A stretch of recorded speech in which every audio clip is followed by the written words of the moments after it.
And the last slide I have is just some contact information. If you want to receive email notifications of updates on SIP revisions and any SIP-related news items, there are instructions there on how you can get those. You just go to our TCEQ website and choose sign up for email updates, and then choose air quality and SIP hot topics. And then my contact information, I am the DFW Attainment Administration SIP Coordinator, my phone and email, and then we have a SIP Coordinator, Andrew Huxema, and he's here tonight also. He's the RFP SIP Coordinator, and there's his information. So that's the SIP part. Now we'll move into modeling.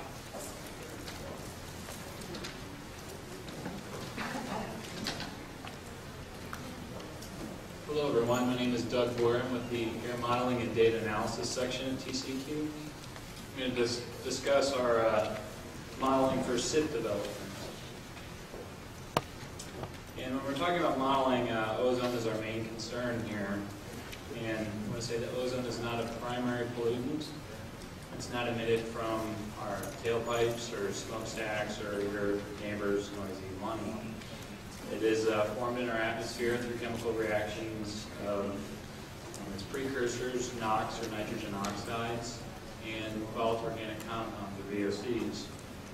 So we need that in the presence of sunlight, and ozone can form.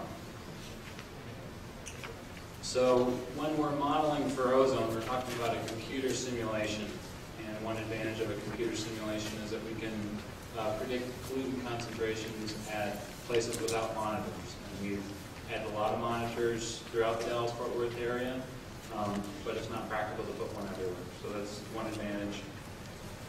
Modeling is a Federal Clean Air Act requirement, and the EPA would like to see that for non-attainment areas that are moderate and above. And as Kathy just mentioned, it's Dallas-Fort Worth is now going to be a serious non-attainment area, so modeling will be required. And the benefit of modeling here is that we can use it to estimate the amount of emission reductions needed to attain the 8-hour ozone standard. And to do that, we're going to model, we're going to run our computer simulation a number of times to try and see what that emission reduction number is needed, and then we'll look at the different control strategies which we'll talk about coming up. So modeling is our big picture. It's a combination of 3 models really, and we have our meteorological model where we're looking at the weather, where the winds are blowing, how hot it is, and we also need to know what the emissions are. We have a different model for that, and we want to know how many cars are on the road, if our power plants are really cranking up, how much construction activity is going on.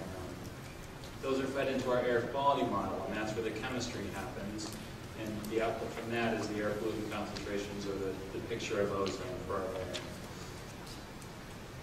And we have procedures to do this for our state implementation plan revision for modeling. And first off, we develop a protocol that says, hey, what are we going to do? What are the steps that we're going to go through? And as part of that, we're going to select a domain, our area of interest. And first, we're looking at Dallas-Fort Worth, and so we're going to look at this area at very high resolution. But we know that other areas impact Dallas-Fort Worth too, eastern part of Texas, and we're going to look at that at not quite as fine a resolution, but still adequate enough, and then step back even further and model the whole eastern part of the United States, and that's at even a coarser resolution. We also need to know what time period we're going to model. And before, we were looking at an ozone episode in 1999. Now we're going to jump ahead and look at the June 2006 episode, which is more recent and more representative of the current ozone picture that's happening. From here, we're going to look at this June 2006 time period. We're going to develop our meteorological information and our emissions information. Do that hour by hour, day by day. That's fed into what we call our base case. This June 2006 period, we're going to replicate what happened in the atmosphere as best we can, using the best available information and tools that we have available to us now. This is an iterative process, so we're going to look at our meteorological information and our air quality information coming out of the photochemical model. We're going to compare that to what actually happened, or monitored values. So it's an iterative process until we gain confidence in the model that it's predicting concentrations very well, and it falls within EPA's modeling criteria. From there, this is the time when we can jump into the future. what year we have to attain, and that's going to be a year of 2012. So we're going to project our emissions from 2006 to 2012. We're going to keep the meteorology the same. We know it's conducive to high ozone. This we know, so now we're only changing one thing in our model. And so we know the outcome is only due to our emissions that are changing.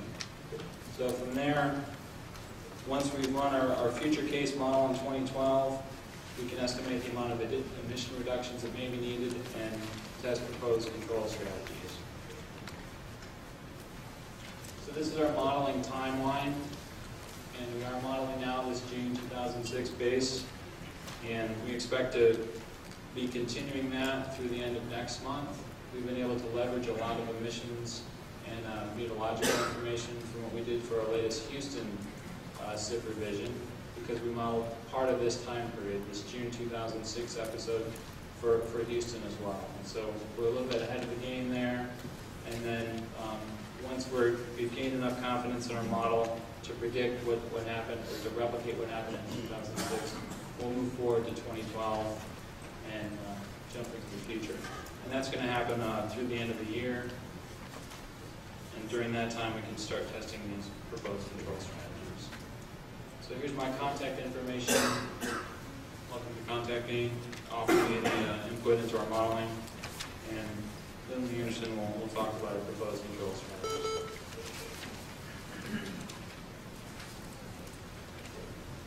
Hi, my name is Lindley Anderson. I work for the air quality planning section, and I do control strategy development for stationary sources. And I'm going to talk tonight about potential control strategies to be incorporated into the Dallas SIP.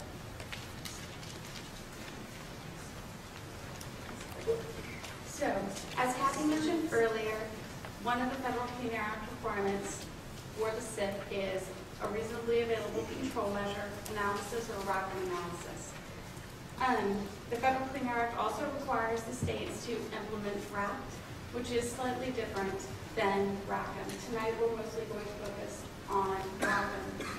There are several different criteria that a measure must meet in order to be considered a reasonably available control measure. The measure must be technologically and economically feasible. It cannot cause adverse impacts. It cannot be unenforceable or impractical. It has to have an ozone reduction benefit, and it must reduce emissions prior to the beginning of the ozone season before the attainment date. So in this case, it has to be able to reduce emissions by March 1st, 2012. So tonight we're starting our initial planning phase. We brought a draft list of potential control measures that's available out front if you weren't able to pick one up on your way in. It'll also be available on the stakeholder website after tonight's meeting. We're hoping tonight to request informal comments on these draft measures, as well as take comments on any new measures that should be added to the list. And again, this list is preliminary. Further analysis is necessary to determine ozone benefit, as well as the technical and economic feasibility. And just because a measure is on the list does not mean that the strategy will be pursued, and just because a measure is not on the list doesn't mean that that strategy won't be pursued. Again, this is just our preliminary stab at what we can possibly consider as RACM, or what can be considered during the analysis. So we're requesting informal comments specifically on technical and economic feasibility of the measures that are listed, as well as any new measures that y'all want to suggest. Modifications, alternatives, or new strategies altogether.